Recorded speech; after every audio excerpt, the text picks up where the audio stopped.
10-16ഓളം രാഷ്ട്രീയ പ്രവർത്തകർ അവിടെ വരികയും അവർക്ക് ഡ്രിങ്ക്സ് ഒഴിച്ചു കൊടുക്കണമെന്നും പറഞ്ഞ ആ കുട്ടിയെ നിർബന്ധിക്കുന്നു.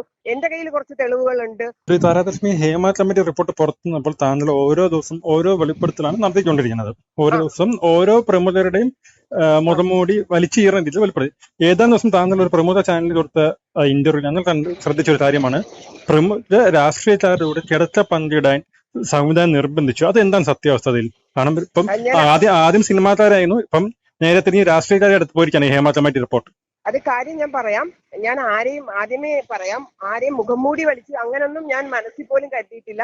പക്ഷെ ഞാൻ ഈ ആദ്യമേ ഞാൻ വെളിപ്പെടുത്തല് നടത്തിയപ്പോഴും ഈ ഒരു കാര്യം ഞാൻ സ്പെസിഫൈ ചെയ്ത് പറഞ്ഞിട്ടുണ്ടായിരുന്നു. അതായത് എന്റെ കൂടെ വർക്ക് ചെയ്ത ഒരു ആർട്ടിസ്റ്റ് തന്നെയാണ് ആ കുട്ടി പേര് വെളിപ്പെടുത്താൻ പിന്നെ ആ കൊച്ചിന് താല്പര്യമില്ല. അപ്പൊ ആ കുട്ടിയോട് സുധീഷ് ശങ്കർ എന്ന വ്യക്തി, ഈ സീരിയലിലെ തന്നെ സുധീഷ് ശങ്കർ എന്ന വ്യക്തി, അവര് താമസിക്കുന്നത് സ്റ്റാച്യൂലായിരുന്നു.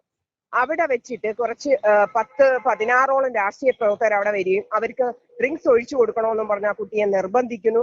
ലാസ്റ്റ് ആ കുട്ടി ഒട്ടും പിടിച്ചു നിൽക്കാൻ പറ്റാതെ പിന്നെ അദ്ദേഹം പറയുന്നത് കേൾക്കുന്നു. അതിനുശേഷം ഇതേപോലെ 16 പേരുമായിട്ട് ബെഡ് ഷെയർ ചെയ്യണമെന്ന് നിർബന്ധിക്കുന്നു. അപ്പൊ അതെല്ലാം ഞാൻ മുൻകൂട്ടി പറഞ്ഞത് തന്നെയാണ്, അല്ലാതെ പുതിയതായിട്ട് പറഞ്ഞതല്ല.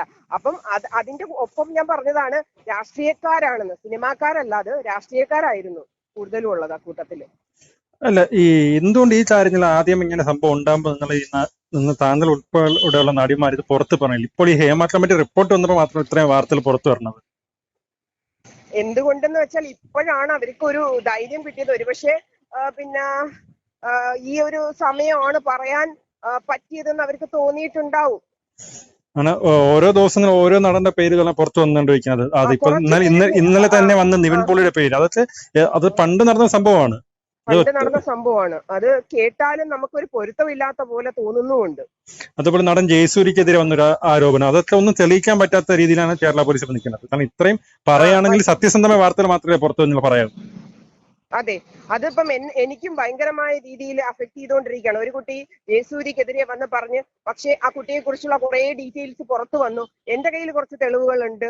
അപ്പോഴും ഇപ്പൊ ഞാൻ കേസുമായിട്ട് മുന്നോട്ട് പോകുമ്പോൾ തന്നെ എന്നോട് ഓരോരുത്തർ ചോദിക്കുന്നത്, ഇപ്പം ആ കുട്ടിയെ മാച്ച് ചെയ്ത് എന്നോട് ചോദിക്കുന്നു, അതുപോലെ വല്ല കെട്ടിച്ചമച്ച കഥയാണോ താര പറയുന്നതെന്ന് പോലെ എനിക്ക് കേൾക്കേണ്ടി വന്നു. അതൊക്കെ ഭയങ്കര വിഷമമാണ്. ചിലരിങ്ങനെ കെട്ടിച്ചമച്ച കഥ കൊണ്ടുവരുമ്പോൾ സത്യത്തിൽ നിരപരാധികൾക്ക് അതിൻ്റെതായ രീതിയിൽ ഒരു പിന്നെ സൊല്യൂഷൻ കിട്ടാത്തൊരവസ്ഥയിൽ നിൽക്കുവാണ്.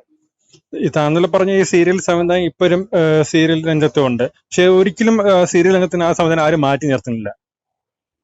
ആരാണ്? താങ്കൾ നേരത്തെ പറഞ്ഞില്ലേ ഒരു സീരിയൽ സംവിധാനം പേര്, പക്ഷെ പുള്ളി ഇതൊരിക്കലും സീരിയൽ രംഗത്തിന് ആരും മാറ്റി നിർത്തിയിട്ടില്ല എന്ന് വെച്ചാൽ ആരും അദ്ദേഹത്തിന്റെ എതിരെ പിന്നെ കേസുമായിട്ട് വന്നിട്ടില്ലല്ലോ. അന്ന് ഈ കേസുമായിട്ട് വന്നെങ്കിൽ ആ വ്യക്തി ഇപ്പോഴും ഒരു സ്റ്റാറായിട്ട് നിൽക്കുമായിരുന്നു. സ്റ്റാറായിട്ട് ഞാൻ കൊടുത്ത കേസ് അതുപോലെ തേഞ്ഞു മാഞ്ഞു പോവാ, വലിയ രീതിയിൽ മീഡിയ അട്രാക്ഷൻ ഒന്നും നേടിയില്ല.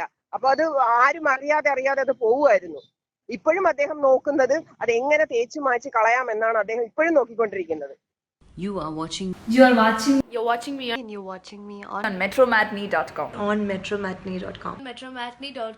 metromatney.com. Subscribe for more videos. Subscribe for more videos. Subscribe here for more videos. Subscribe now. Thank you.